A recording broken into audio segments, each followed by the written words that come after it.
뭐 이렇게 엄청 많거나 크거나 막 이런 너무 크거나 값이 너무 작거나 하는 것들은 그 값을 그대로 쓰기가 되게 어려워.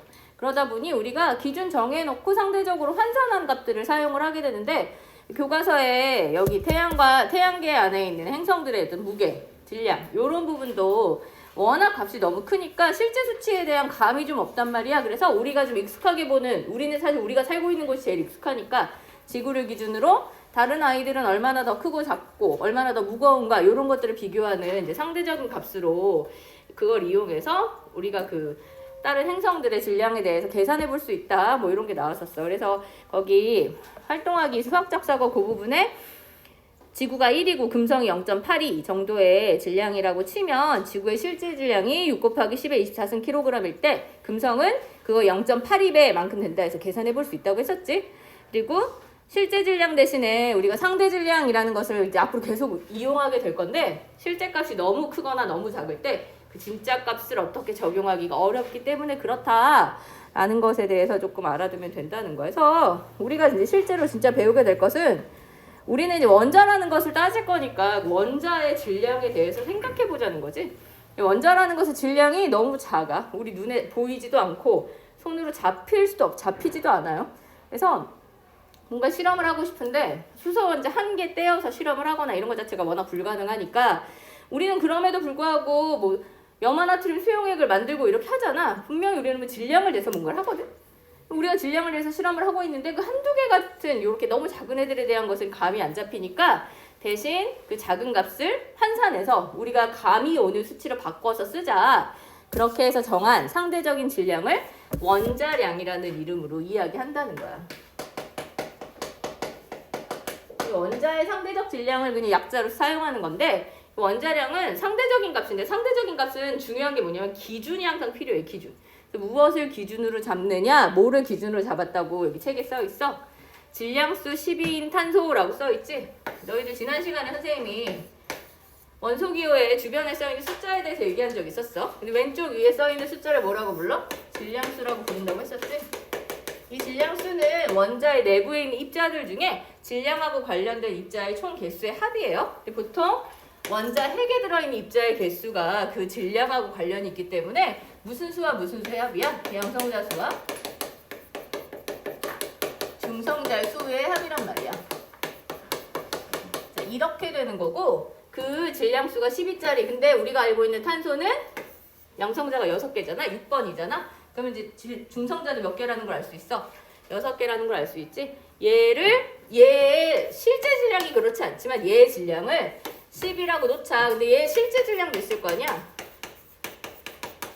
얘의 실제 질량은 1.99 약 1.99 곱하기 10의 마이너스 23승g 요렇다는 거야. 진짜 질량은 요런 애인데 그런 애를 12라고 놨을 때 요런 비율로 확대시키는 거지? 그러면 다른 아이들은 실제 질량, 다른 원자의 실제 질량을 알면 상대적으로 값이 어떻게 되는지가 다 환산이 가능하다. 이렇게 해서 이미 과학자들이 거의 다 정해놨어. 이렇게 해서 정한 상대적인 질량을 원자량이라고 부른다. 거기 밑에 너희들 그 저울로 막 수소, 탄소, 산소 원자의 질량 비교 뭐 이런 말들이 나와 있는데 실제로 이렇게 비교하는 거야. 수소 원자의 상대적 질량을 알고 싶으면 걔를 탄소랑 비교해주면 되는 거지.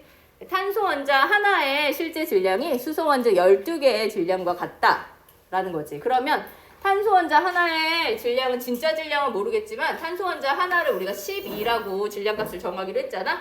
그러면 수소 12개가 탄소 하나의 질량과 같으면 수소 한 개의 질량은 얼마인 거야? 1인 거지. 그런 식으로 환산이 가능하다는 거지.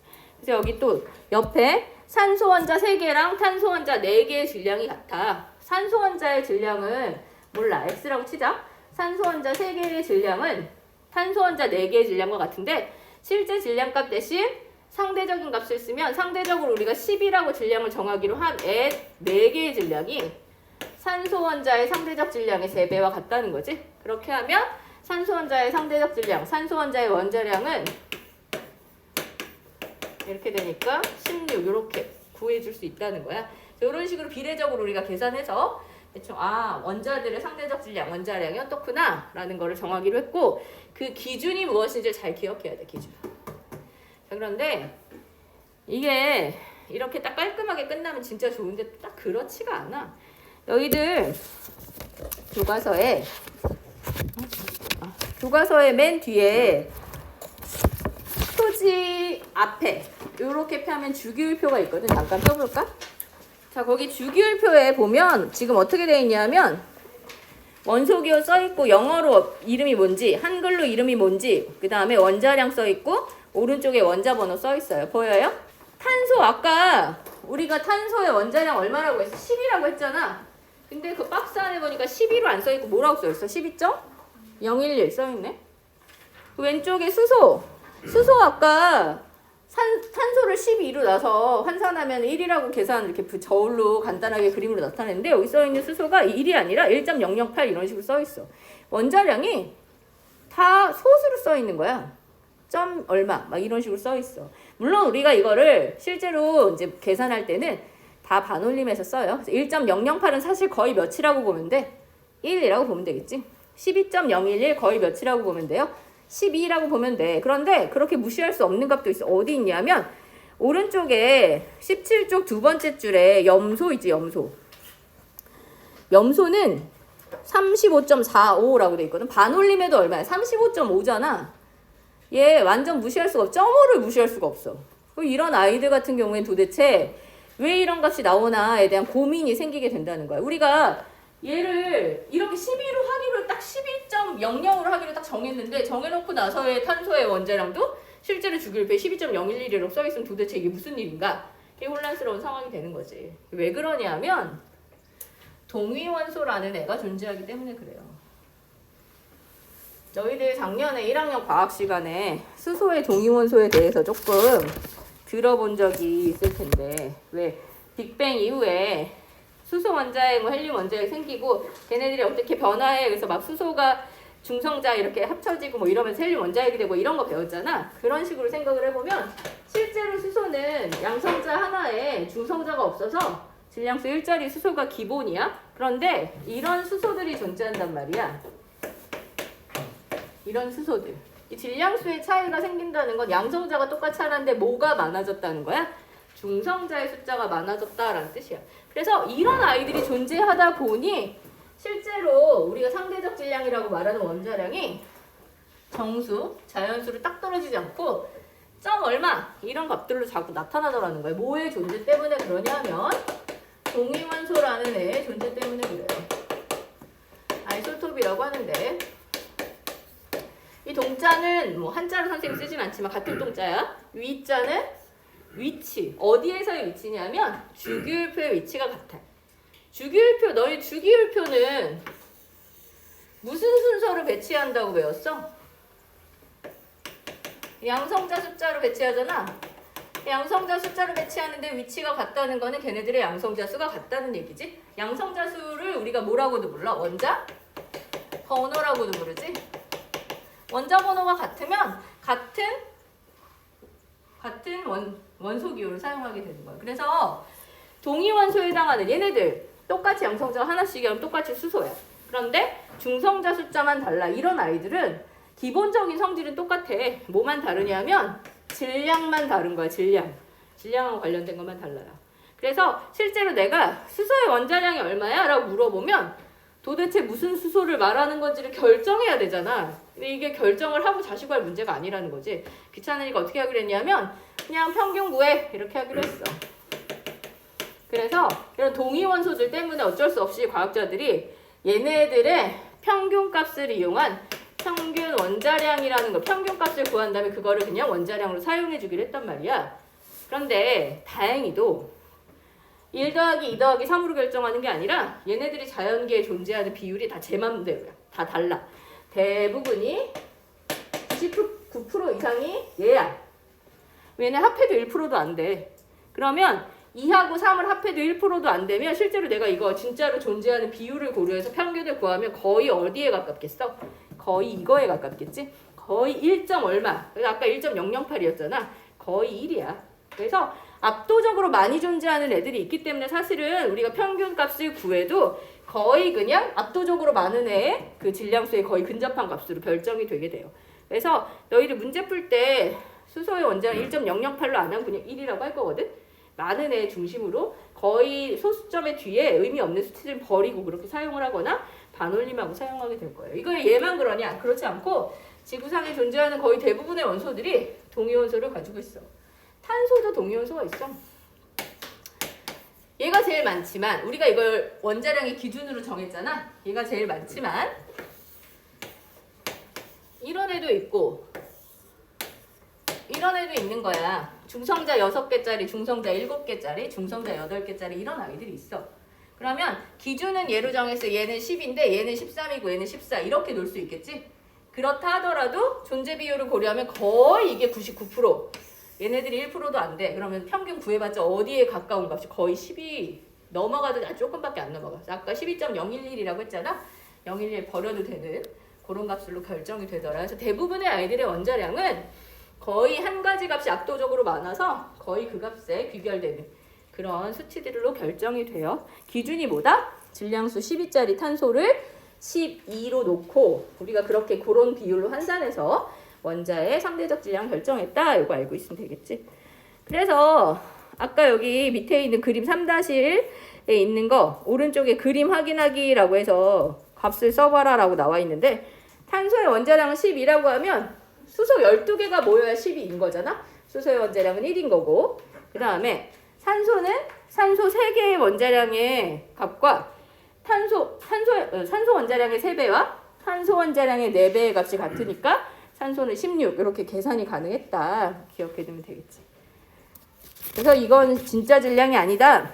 너희들 31페이지 중간에 보니까 수소 원자는 오히려 또 값이 얼마? 1.67 곱하기 10의 마이너스 24승그램. 진짜 작아. 너희들 그 탄소보다 훨씬 작은 실제 질량을 가지는 게 수소다. 알겠지만 수소는 원자 중에 제일 가벼운 원자잖아. 그렇다. 한 장 넘어가서 32페이지.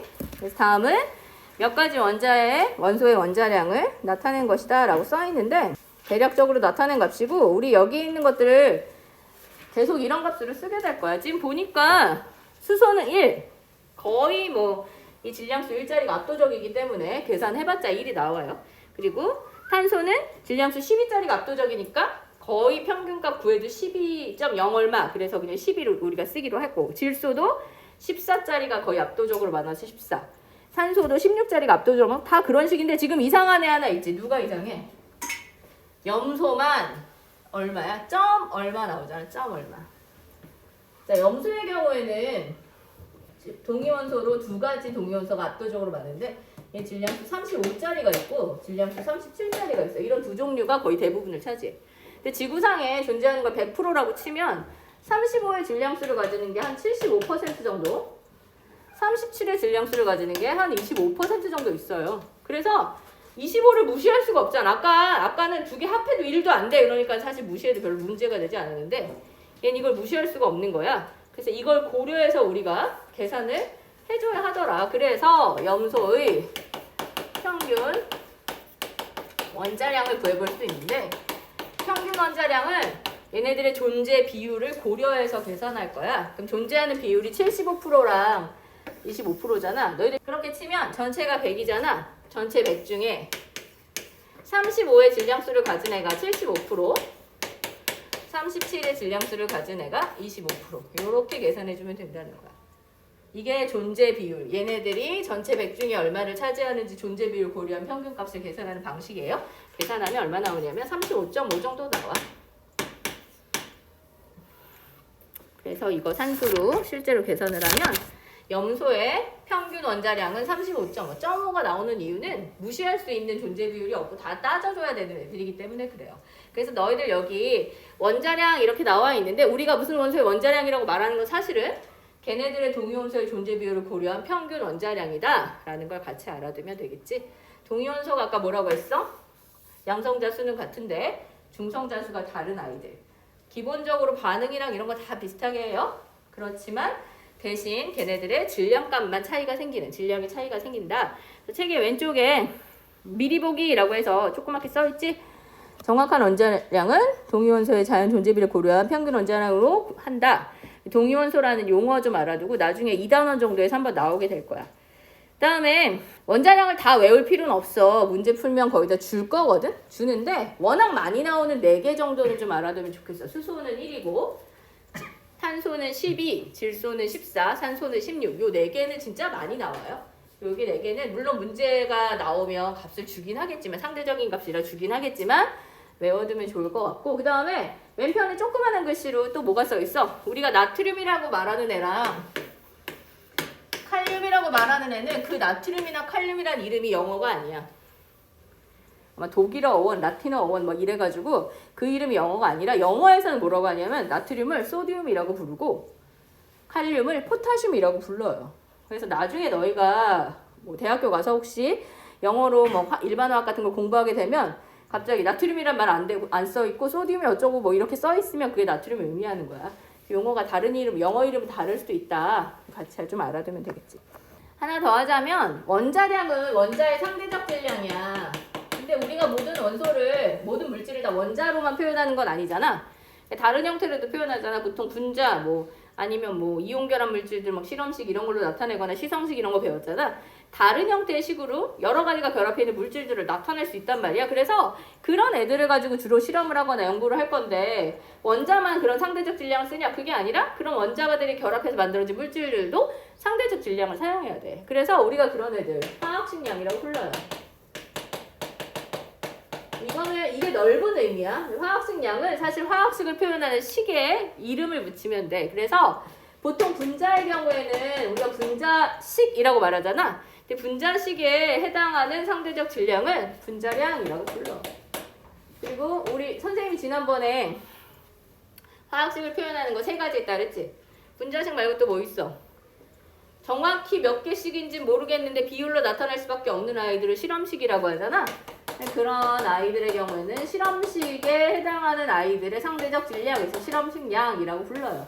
뭐 시성식량 이런 말은 잘 쓰지 않아. 그런데 이 2가지 용어를 쓰는데 책에서는 이거 얘기하고 얘는 언급하지 않아. 교육과정에서 빠졌어. 실험식량이란 말은 그냥 쓰지 않고 그냥 이건 어차피 넓은 개념이니까 화학식량이라는 걸로 퉁쳐주기로 했어. 그래서 책에서 분자량 어쩌고 하고 밑에 가니까 또 화학식량 이렇게 2가지만 나와 있거든. 사실 화학식량은 전체를 다 포함하는 넓은 개념이라고 말할 수 있어요. 그래서 똑같아. 원자량은 원자의 상대적 질량이잖아. 분자량은 분자의 상대적 질량. 화학식량은 어떤 물질들, 화합물의 상대적 질량이고 실험식량은 그 실험식에 해당하는 상대적 질량. 상대적 질량은 기준이 있어야 되잖아. 기준은 다 동일한 기준을 쓸 거야. 그럼 누가 기준이야? 질량수 12짜리 탄소가 기준이겠지? 얘의 질량을 12라고 놓고 환산해서 따지면 되는데 원자량은 원자 하나하나 따지는 거고 분자량은 그 안에 있는 재료들의 원자량의 총합으로 계산해주면 돼. 그래서 물이 있어. 그럼 물의 분자량을 구해라 그러면 그 안에 있는 수소의 원자량 저기 얼마라고 써있어? 1이라고 써있지. 수소가 몇 개 있어? 2개 있잖아. 그럼 1의 원자량을 가진 수소 2개. 그 다음에 산소는 원자량이 16이지. 16의 원자량 가지는 산소 하나. 요거 그냥 그대로 더해주면 돼. 그럼 물의 분자량은 얼마야? 18. 이렇게 되겠지. 맨 이런 거 나올 거야 계속. 그냥 딱 계속 나오니까 계산하면 돼. 이런 거 이산화탄소 얘도 많이 나와. 이산화탄소의 분자량. 탄소의 원자량이랑 산소의 원자량 다 더해주면 되겠지. 탄소의 원자량 얼마래? 12짜리 하나. 산소의 원자량 얼마? 16인데 16짜리가 지금 몇 개 있어? 2개 붙어 있잖아. 2개. 이렇게 하면 얼마냐? 44 나와. 이산화탄소의 분자량. 이대로 계산해주면 된다. 실험식량 또는 화학식량. 우리 책에서는 이제 실험식이란 말 안 쓸 거니까 화학식량을 물어보면 이렇게 물어볼 수 있겠지. NaCl, 염화나트륨의 화학식량이 얼마냐라고 물어. 자, 여기다가는 분자량이라고 쓰지 않아. 왜냐하면 이건 분자가 아니잖아. 분자는 정확히 몇 개씩인지 알아야 되는데 너희들 기억하겠지만 나트륨 이온이랑 염화 이온이 결합한 결정형 형태의 염화나트륨은 실험식으로 나타내는 비율은 알지만 정확히 몇 개인지 몰라. 그래서 우리가 이거 분자량은 얼마냐 묻지 않고 화학식량이 얼마나 이렇게 물어요. 그러면 그냥 사실 이런 거잖아. 나트륨 이온이랑 염화 이온이야. 이온의 상대적 질량인데 사실 이온의 상대적 질량이라고 하면 전자들만 왔다 갔다 한 거잖아.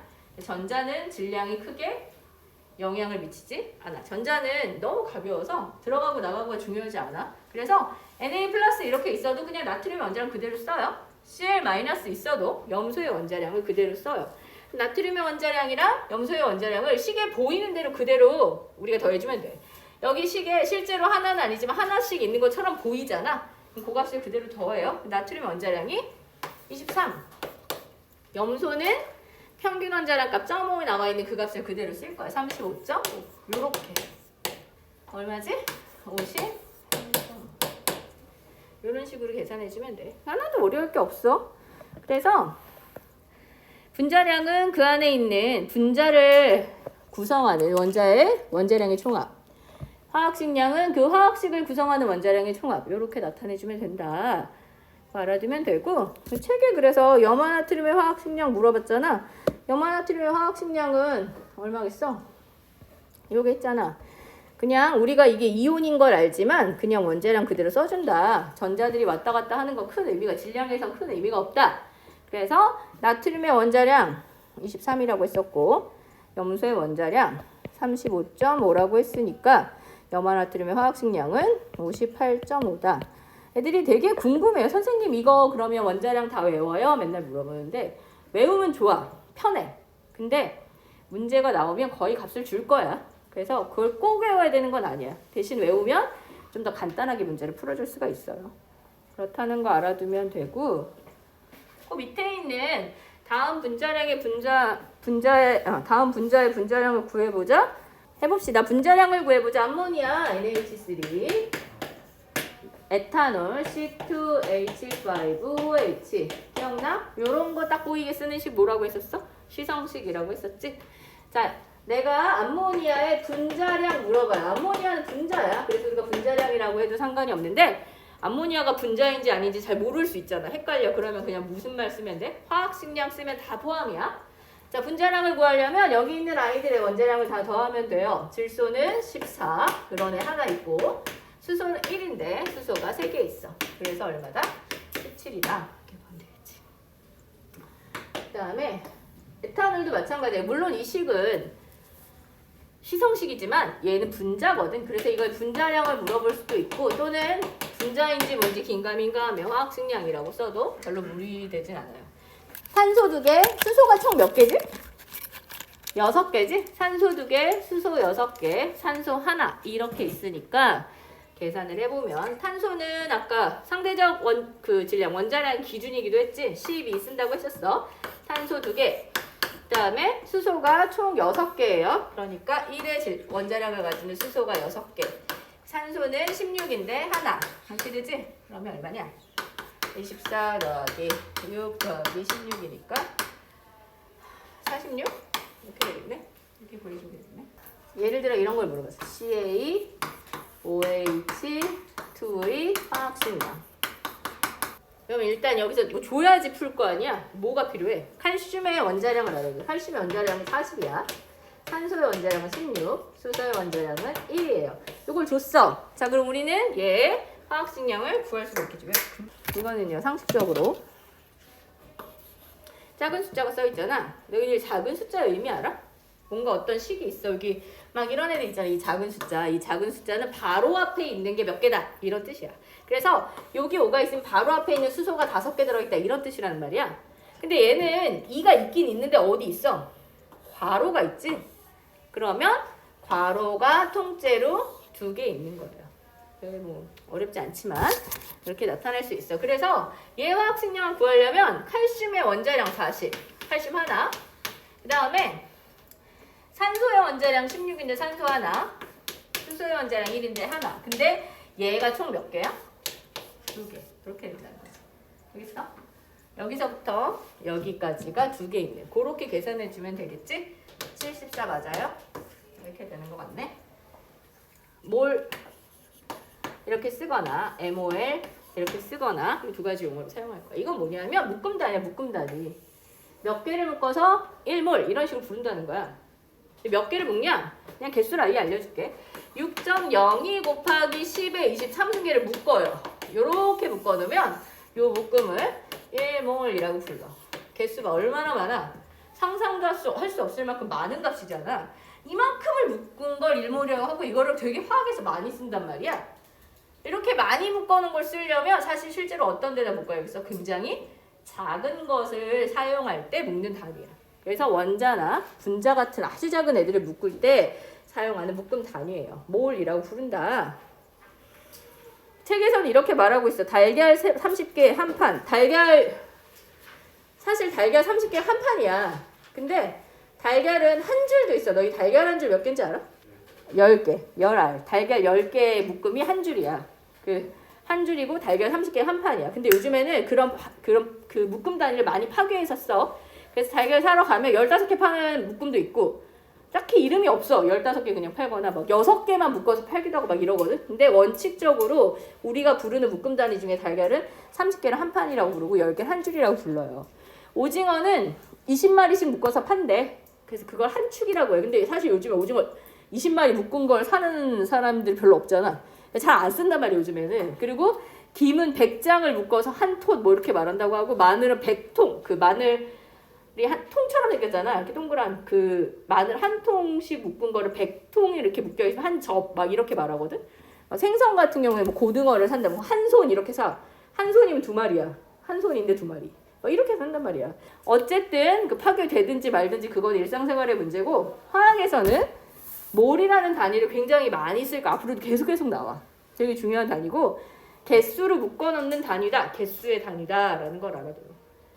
이름을 잘 기억해둘 필요가 있고 그리고 너희 요 갈색 글씨로 몰과 뭐라고 써있어? 아보가드로수라고 써있지? 아보가드로라는 사람이 한 명 등장해요. 그래서 33페이지에 보니까 눈이 찌그러진 과학자가 한 명 나와. 이 사람 초상화가 정말 이거밖에 없나 봐. 선생님 학교 다닐 때부터 이 초상화를 봤는데 계속 이 얼굴이야. 19세기 이탈리아 화학자라고 되어 있고 분자라는 개념을 정립한 화학자예요. 이 사람의 이름을 기리면서 숫자에다 이름을 붙여준 거야. 책을 잠깐만 읽어보면 이렇게 써 있어.